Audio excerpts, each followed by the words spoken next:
perempuan masih menjadi sebuah topik yang menarik untuk bagaimana mengetahui seberapa jauh peran perempuan dalam pemerintahan. Dan selain itu, kekerasan terhadap perempuan masih saja terjadi di masyarakat. Kekerasan fisik, kekerasan seksual, maupun verbal. Nah, sekarang kita sudah berada di Dinas Pemberdayaan Masyarakat, Perlindungan Perempuan dan Anak Kabupaten Kebumen. Kita akan mengetahui sudah seberapa jauh pemerintah Kabupaten Kebumen memberikan posisi terhadap perempuan dan bagaimana meminimalisir kekerasan terhadap perempuan, khususnya di Kabupaten Kebumen. Mari ikuti. Baik pemirsa, seperti yang tadi saya sampaikan di awal, bahwa kita akan membicarakan mengenai bagaimana peran perempuan dan juga membicarakan bagaimana upaya untuk meminimalisir adanya kekerasan terhadap perempuan. Karena hingga saat ini kekerasan terhadap perempuan masih saja terjadi, dan menurut data justru banyak terjadi di rumah tangga. Dan kita sudah bersama dengan salah satu ahlinya bagaimana meminimalisir atau mengurangi kekerasan terhadap perempuan dan juga bagaimana meningkatkan peran perempuan di pemerintahan. Dengan saya, Bu Siti Nur Fauzia, yaitu Sekretaris Dinas Pemberdayaan Masyarakat dan P3A Kabupaten Kebumen. Iya. Jadi gini Bu ya, kita masih banyak melihat kekerasan terhadap perempuan, itu seksual, Iya. Fisik maupun verbal di masyarakat, dan juga masyarakat juga melihat perempuan di sini masih butuh adanya support atau dukungan. Jadi di dinasnya Ibu ini tentu adalah dinas terdepan, OPD terdepan di Kabupaten Kebumen untuk bagaimana peran perempuan ini bisa meningkat gitu Bu ya. Iya. Nah, yang sejauh ini yang sudah dijalankan mungkin Bu, bagaimana kerja-kerja, fungsi-fungsi ataupun tugas-tugas dari kedinasan yang telah dilakukan di Kebumen untuk perempuan. Ya, terima kasih Mas. Dan juga dengan segenap timnya, kami mengucapkan terima kasih kunjungannya ke kantor kami, dan ini sungguh merupakan kebahagiaan di kami. Nah, terkait dengan perempuan ini ya Mas Guntur ya, kalau perempuan itu memang selalu enak untuk dibincangkan. Betul. Jadi gini, sebetulnya sih adanya kekerasan terhadap perempuan dan juga anak itu tentunya berawal dari permasalahan perempuan dan anak di Kebumen itu ada beberapa, kalau bisa kami klasifikasikan ya. Yang pertama itu memang ada kesenjangan gender, ada kesenjangan gender. Kemudian yang kedua memang angka kekerasan yang masih tinggi di Kabupaten Kebumen. Kemudian juga peran perempuan di ranah publik itu juga masih kurang, dan ini tentunya diukur dengan indikator-indikator yang digunakan secara nasional. Nah, kita memiliki namanya Indeks Pembangunan Gender atau IPG. IPG ini menunjukkan berapa besar sih kesenjangan antara laki-laki dan perempuan. Nah, kalau di Kebumen itu kesenjangannya tinggi karena memang kita melihat angkanya itu masih tinggi.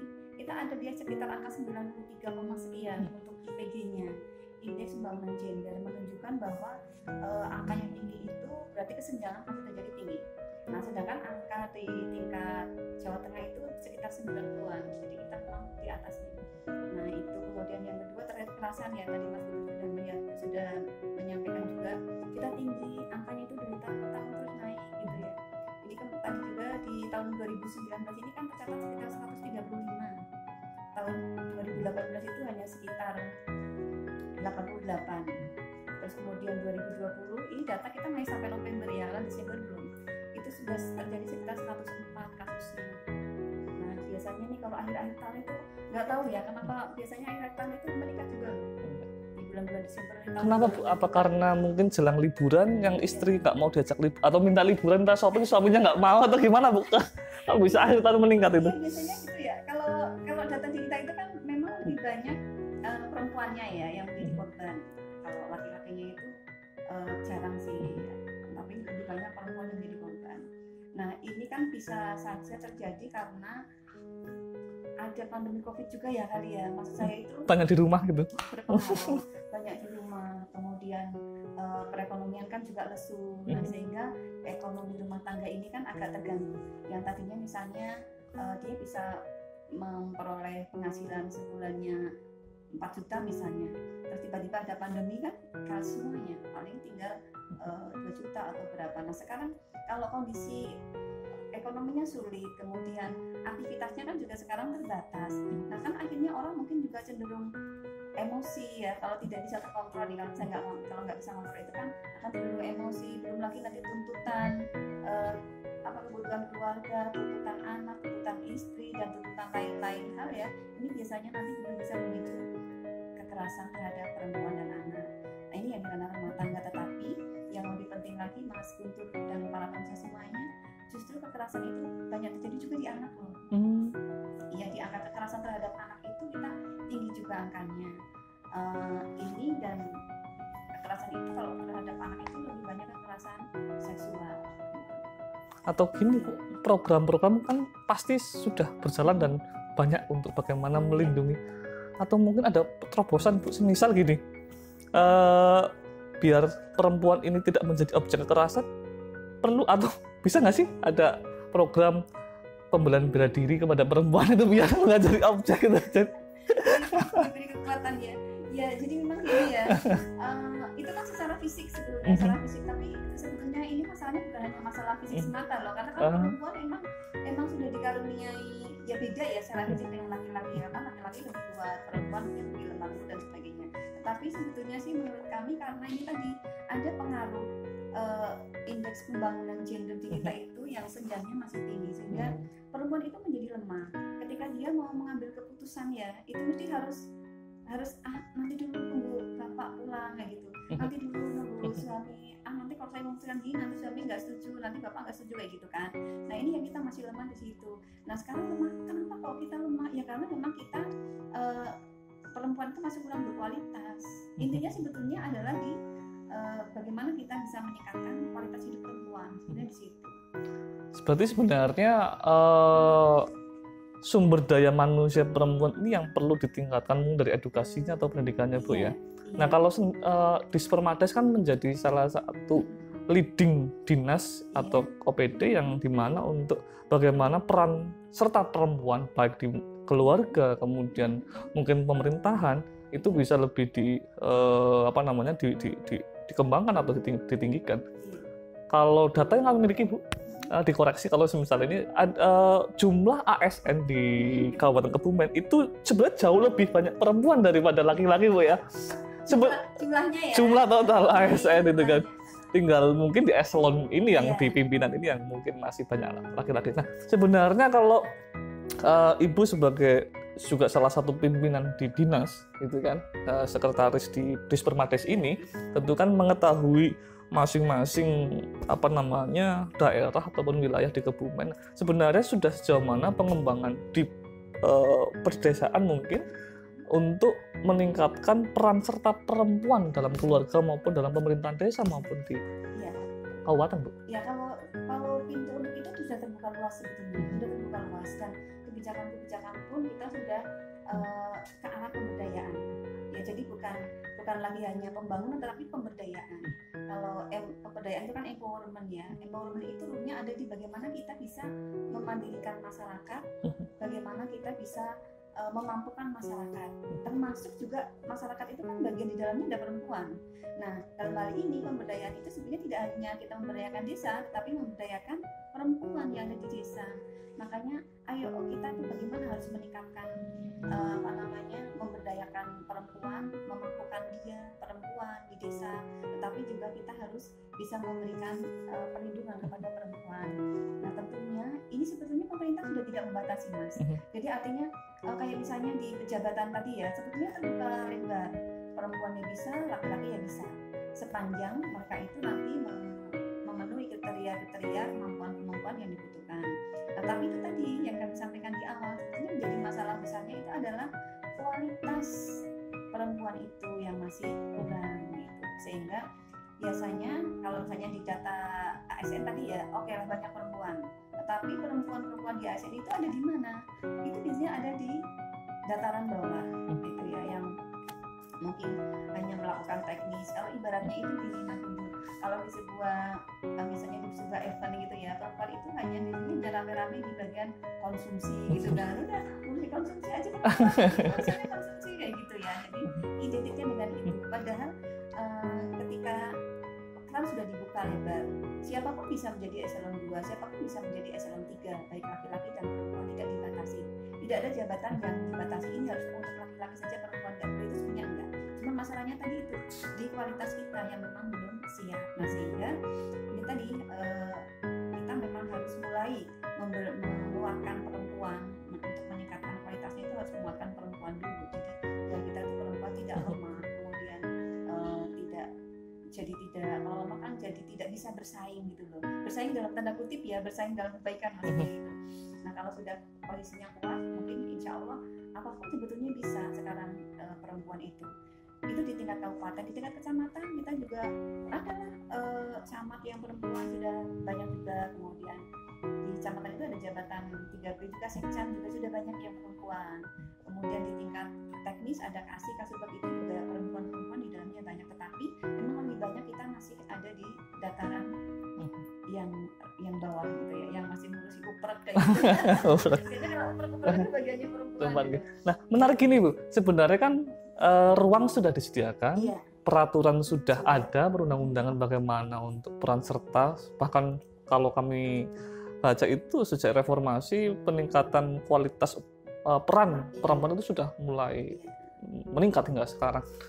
Yang mungkin gini Bu, apakah kultur di masyarakat ya, pandangan Ibu yang juga harus juga mengetahui ini ya, mungkin ya pasti harus mengetahui itu. Nah kultur atau budaya di masyarakat yang menjadikan seolah ya udah perempuan itu ya hanya teman di belakang gitu kan, yang artinya ya keputusan sebenarnya di laki-laki. Nah ini untuk bagaimana merubah, bukan merubah ya, tapi bagaimana mengedukasi bahwa perempuan pun bisa. Nah ini sudah seperti apa yang dilakukan oleh Dispermades ini? Iya, banyak hal sebetulnya Mas Tri sudah kita lakukan terkait bagaimana kita meningkatkan peran perempuan ya. Ini kita sudah mulai, karena kita kebetulan kan P3A ini pemberdayaan perempuan dan anak itu ada di Dispermades P3A. Jadi kita berusaha mengkompilasikan dua-duanya gitu ya. Kita mulai dengan pemberdayaan perempuan di desa, seperti itu sudah. Dan ini dimulai ketika ada SOTK untuk perangkat desa, itu juga membuka peran untuk perempuan. Mungkin kalau Mas Guntur sudah melihat ke beberapa desa ya, di sana akan terlihat, oh sudah banyak sekarang perangkat desa yang perempuan gitu. Sudah mulai. Nah kemudian usaha yang lainnya selain di pemerintahan desa itu kita juga sudah mensupport sebetulnya perempuan itu untuk ikut ya di dalam perencanaan pembangunan di desa. Jadi tidak hanya di kabupaten juga, ketika Muslimin Bangkap kita harus ada minimal 30% pesertanya itu perempuan, tapi ketika merencanakan perencanaan pembangunan desa Muslimin Bangdes itu juga sudah ada aturan bahwa 30% dari peserta itu minimal adalah perempuan, itu sudah. Nah hanya masalahnya oke ya, perempuan sudah datang dan bahkan anak pun sudah mulai kita di dalam aturan kita masukkan juga harus ada perwakilan anak. Sekarang masalahnya ketika perempuan itu datang dalam satu pertemuan untuk menentukan perencanaan pembangunan ke depan, apakah teman-teman perempuan ini sudah mulai mau bicara atau belum? Sudah mulai berani untuk mengutarakan ini loh kepentingan perempuan, itu apa belum? Nah ini yang masih terus kita upayakan, kita melatih perempuan agar mereka itu juga berani mengutarakan, karena kan kadang-kadang ini tadi karena budaya juga ya, kultur di kita, kalau perempuan itu kan biasanya nanti selalu kalau misalnya mau usul nanti aja, kelompok dulu kayak gitu ya. Tetapi ini sekarang juga kita sudah mulai melatih kepada masyarakat umum. Biasanya malah justru kalau yang sudah peka terhadap gender gitu, biasanya malah mereka mempersilahkan enggak, lady first dulu, lady first gitu. Berarti mereka sudah sadar bahwa perempuan itu perlu dikedepankan, karena kalau nggak dikedepankan kita akan di belakang aja gitu ya. Jadi memposisikan dirinya itu dari awal kalau perempuan itu sudah di belakang. Kalau misalnya begitu ini langsung di depan itu seolah-olah kan masih kayak mau batin kok ngarep kayak gitu ya. Tapi sekarang sudah mulai kita geser ya, artinya memiliki tempat yang sama. Cuma itu tadi kadang-kadang kitanya yang belum siap perempuan yang menarik ini Bu. Ibu kan terjun bagaimana untuk memberdayakan perempuan, salah satu fungsinya. Kemudian Bapak juga di dinas Bu ya? Bapak dinas. Di kementerian, berarti kan dua-duanya Kementerian Agama. Dua-duanya si ibu, kemudian putra atau anak juga mungkin ini kok bapak sama ibu kok di luar lah. Ini bagaimana ketika di keluarganya ibu juga mungkin bisa menjadi sebuah pembelajaran untuk pemirsa. Yang keduanya baik ibu maupun bapak kan juga dinas berdinas. Bagaimana menentukan pilihan ketika tadi kan berbicara mengenai ini perempuan juga punya hak untuk bagaimana usul ataupun berpendapat lah. Ketika di keluarganya ibu nih, apakah butuh rapat terbatas atau gimana kita menentukan sesuatu atau ya udahlah bapak saja sih, atau gimana Bu kalau saya dengan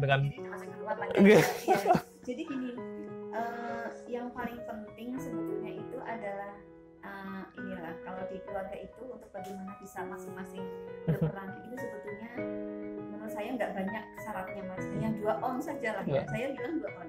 2 on itu hanya satu, bagaimana ekonomi itu bisa stabil di keluarga itu. Ekonomi stabil itu tidak harus banyak ya, tidak harus memberat-memberat, tapi yang penting itu cukup gitu ya, cukup sesuai dengan kapasitasnya. Nah ini yang saya ibaratkan di dalam bahasa Jawa itu ada pawon. Yang penting pawonnya tetap ngebul gitu kan, artinya ekonomi tetap oke. Pawon satu, on pertama. On yang kedua ini yang paling penting, komunikasi gitu ya. Dalam bahasa Jawa itu takon pinakon, artinya komunikasi ini di dalam keluarga yang tidak boleh terputus. Nah kemudian bagaimana kalau suami istri udah kerja nih dengan anak-anak kayak gimana gitu ya. Kita memiliki strategi Mas Guntur. Jadi strateginya itu adalah bagaimana kita kualitaskan waktu. Karena kalau misalnya secara kedekatan secara fisik memang nggak kurang ya, jam 7 kita harus udah keburu-buru. Misalnya kayak pagi aja, saya bangun gitu pagi itu harus udah menyiapkan sarapan kan ya, semuanya pada siap-siap kayak gitu. Bapak sarapan, anak-anak sarapan, saya siap-siap mandi dan sebagainya. Kadang-kadang sampai lupa sarapan sendiri. Nah nanti suami yang menegur, ayo sarapan itu hukumnya wajib loh. Nah baru kami sarapan, saya itu berangkat bareng-bareng. Nah anak-anak ini kan juga mereka punya kesibukan sendiri. Nah tapi alhamdulillah itu sudah lewat ya Mas, ini sudah lewat. Anak-anak saya juga sudah besar dan insya Allah juga komunikasi tetap terjalin baik. Tadi itu syaratnya adalah komunikasi, kemudian kita kualitas waktu. Memang nggak banyak waktu yang kita punya, kan paling nggak sepulang di rumah sudah jam 5 sore, kemudian setelah itu bersih-bersih dan sebagainya ya, kemudian nanti mungkin sholat maghrib berjamaah, kemudian waktu sholat berjamaah maghrib ini justru yang paling penting menurut kami. Jadi sebenarnya nggak perlu ada rapat terbatas ataupun diskusi khusus, nggak perlu berarti ya, cukup komunikasi yang intens. Kemudian ini kalau sholat jamaah kadang-kadang menjadi ini penting ya, menjadi hal penting ketika setelah sholat jamaah nanti kemudian kan bisa diskusi tentang agama sebenarnya, jadi tidak melulu dunia aja ini kayak gitu ya. Kadang-kadang perlu juga untuk penyegaran setelah maghrib itu ada pertemuan lah ya, tapi tidak formal kayak gitu, ngaji misalnya ngaji apa gitu, tukar pikiran dan sebagainya sampai nanti isya gitu. Kemudian sholat, setelah itu baru anak-anak pada belajar mungkin mau apa kayak gitu ya. Nah itu sudah masing-masing lagi, tapi kita tetap berupaya komunikasinya aja. Itu soalnya beberapa orang yang saya temui kan sesama sudah berkeluarga itu, oh ini yang perempuan terutama, udahlah itu biar laki-laki saja gitu. Jadi ngapain juga itu harus dirapatkan, sebenarnya bukan rapat Bu ya, komunikasi itu ya, ngobrol lah gitu ya kalau ada sesuatu gitu. Terus satu hal penting sih yang memang kalau ini untuk pengalaman keluarga kayak gitu ya, itu tadi kita sudah ada kayak semacam kontrak gitu ya, kontrak dalam tanda kutip Mas Guntur, nanti kita akan berperan apa misalnya kayak gitu. Kalau perempuan kan memang harus punya peran yang tidak bisa digantikan kan, kayak melahirkan, menyusui dan sebagainya kan nggak bisa digantikan kayak gitu. Tetapi kalau misalnya kayak nyuci, kemudian asah-asah gitu, itu kan sebetulnya bukan kewajiban hanya perempuan, tetapi itu bisa dilakukan bersama-sama. Nah ini yang biasanya ada substitusi. Ketika pada saat anak-anak kecil, kan kalau anak-anak kecil itu saya harus dekat dengan anak-anak, harus dekat, anak-anak harus saya dekat sendiri, harus saya susui sendiri kayak gitu. Saya mau termasuk yang agak alot, nggak mau anak-anak saya disusuin sapi gitu. Jadi sesibuk apapun ya tetap harus menyusu sampai 2 tahun kayak gitu. Nah, ketika kita melakukan peran-peran itu, lah ini yang suami ini yang harus pengertian gitu. Dia bisa mensubstitusi tugas-tugas yang dilakukan istri bisa dilakukan oleh tidak harus oleh suami, tetapi juga bisa oleh pengganti, dalam artian mungkin bisa asisten rumah tangga gitu ya, bisa orang lain kayak gitu. Jadi tidak harus semuanya ke ibu gitu, perempuan itu nanti memang capek. Nah ini yang harus harus disepakati dulu oleh suami istri. Nah ini tadi Bu, menarik, ada komunikasi dan ada tetap ngebrul tadi apa pawon itu ya kalau sebutnya. Nah, dua ons tadi. Nah, ini hampir di semua wilayah, tentu di Kebumen, ketika ada kekerasan seolah yang menjadi kambing hitam adalah ekonomi, Bu. Nah, kalau dari Ibu sendiri terkait pawon, pendapatan ekonomi keluarga, dari pengalaman yang sudah ditemui ketika mendampingi kasus mungkin sebuah fenomena di masyarakat kekerasan terhadap perempuan, apakah memang dominasi ini karena pendapatan atau perekonomian keluarga, atau ada hal lain yang menjadi pendukung terjadinya kekerasan di keluarga itu? Iya, kalau dari data kita memang sebagian besar itu awalnya dari ekonomi. Artinya ada beberapa persen ini ada dari ekonomi, kemudian nanti akan bergandengan dengan permasalahan lain. Misalnya kalau kebanyakan kan yang terjadi kekerasan terhadap perempuan dan anak di sini nih, ada beberapa yang karena ekonomi, tetapi ada juga yang mohon maaf ketika perempuan sudah berdaya ya, itu juga kita harus hati-hati juga ketika perempuan sudah punya power nih kayak gitu ya. Kita tetap harus melihat bahwa kodratnya perempuan itu ya perempuan gitu loh. Artinya tidak boleh kemudian ketika sudah kita lebih berhasil gitu ya dari suami misalnya gitu, kemudian kita tidak menghormati suami, enggak boleh gitu. Tapi tetap sudah seberhasil apapun kita ya, suami tetap posisinya suami. Kita ketika di rumah juga harus samina wa ata'na, kan harus taat, tapi taat dalam tanda kutip ya, bukan taat dalam pengambilan keputusan dan sebagainya itu enggak, tapi kita juga harus memuliakan suami. Kalau yang sekarang ini kan kadang-kadang yang terjadi itu ketika misalnya ekonominya kurang, kemudian istrinya itu menjadi berani kayak gitu ya, menjadi berani dalam tanda kutip. Nah kemudian kalau sudah istrinya berani, kemudian laki-lakinya laki-lakinya tidak sabar, ini kan biasanya langsung yang keluar ada kekerasan baik fisik maupun psikis ya kepada perempuan. Nah ini yang terjadi. Kemudian ada juga yang bukan karena faktor ekonomi, tetapi faktor-faktor lingkungan. Misalnya ada juga yang terjadi ketika perempuan sudah berdaya, kemudian laki-laki tidak mengimbangi, kemudian perempuannya ini berani dalam tanda kutip ya, artinya kurang menghormati suami, ini kemudian lagi gampang kemudian terjadi kekerasan. Ditambah lagi tadi satu onnya, komunikasinya itu kan jadi rusak kalau sudah kayak gitu. Nah makanya tadi saya sampaikan 2 on itu penting banget, ekonomi kemudian komunikasi. Artinya kalaupun ekonominya sudah bagus tapi komunikasinya kita jelek, ya udah nanti gampang terjadi kekerasan. Nah ini Bu, terakhir Bu, ini kan perempuan khususnya di daerah pinggiran atau pedesaan itu kan memiliki tingkat keterdidikan yang jauh atau kurang daripada wanita di perkotaan gitu, atau perempuan di perkotaan. Nah ini terobosan apa yang mungkin bisa dilakukan oleh Dispermades agar tingkat keterdidikan itu kan, karena mungkin mereka sudah lulus SMA atau bahkan perguruan tinggi tapi tingkat keterdidikan mereka itu masih kurang. Nah, bagaimana peran serta ataupun langkah mungkin akselerasi Bu ya, terobosan yang dilakukan Dispermades untuk bagaimana tingkat keterdidikan di perempuan di wilayah pinggir ataupun pedesaan itu bisa meningkat? Iya, jadi kalau untuk bagaimana kita mengangkat peran perempuan di pedesaan ya, ini kita sudah kita bangun Mas Guntur beberapa tahun yang lalu. 2017 ini datanya kita sudah mulai menggerakkan PUG di desa, jadi pengaruh utamaan gender itu sampai ke pemerintahan desa. Nah caranya bagaimana? Tadi itu yang pertama adalah dengan memberikan peran serta perempuan untuk ikut membangun di desanya masing-masing. Jadi perempuan diberikan keleluasaan, termasuk tadi ada ketika perencanaan mereka itu ikut di situ. Kemudian ketika ada kegiatan-kegiatan kelembagaan, yaitu kelembagaan di desa itu kan ada yang PKK itu kebanyakan kaum perempuan ya, itu juga diberikan peluang. Dia sebagai salah satu lembaga kemasyarakatan di desa itu diberikan peluang. menginisiasi desa PUG, desa yang menjadi contoh untuk pengutamakan gender itu sampai di desa. Ini kita sudah punya sekitar 75 desa, Mas Guntur, yang untuk desa PUG. Di situ desa-desa PUG itu nanti akan kita dorong bagaimana agar desa itu benar-benar bisa mengangkat derajat kaum perempuan di desanya, bisa aktif di desanya, tidak lagi hanya menjadi penonton di desanya gitu ya. Ini diberikan beberapa keterampilan, kemudian desa juga didorong dari APBD-nya itu sebagian untuk anggaran untuk responsif gender.